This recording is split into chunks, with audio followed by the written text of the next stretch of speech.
U.S. presidents often feel it's their duty to provide clarity to the country on pressing questions of right and wrong.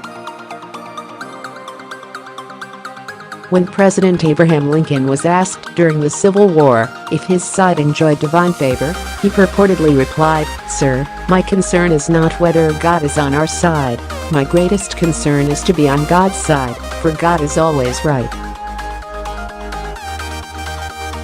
But President Trump, who often recognizes Lincoln for his superior leadership, can usually be counted on to blame both sides. Be the topic race relations, international affairs or the civility debates, Trump often refuses to point a finger.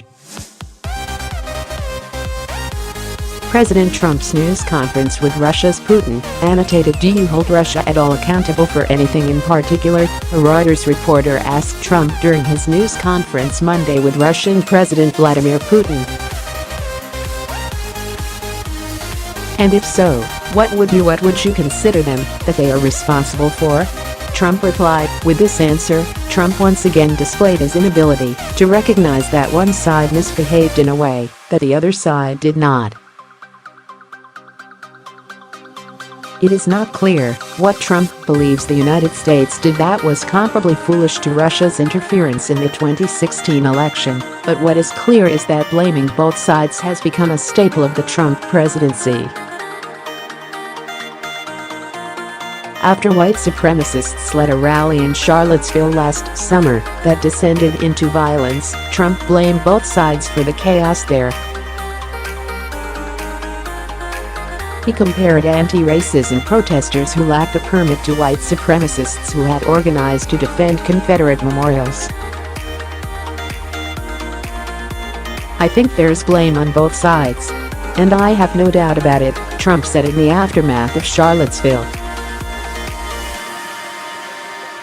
"You had a group on one side that was bad, and you had a group on the other side that was also very violent," he added.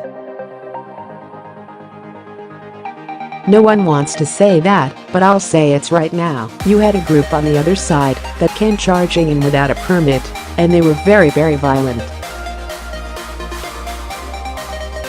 And during an interview with former Fox News host Bill O'Reilly during the presidential campaign, Trump suggested that the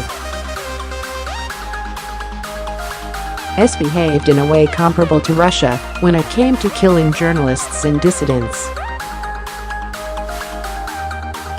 The Post reported, the pivot to blaming both sides isn't limited to the commander-in-chief.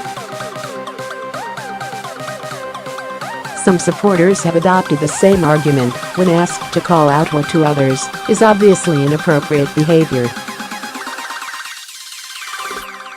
A day before Trump's meeting with Russia's leader, Senator Rand Paul, R. Kentucky, appeared to downplay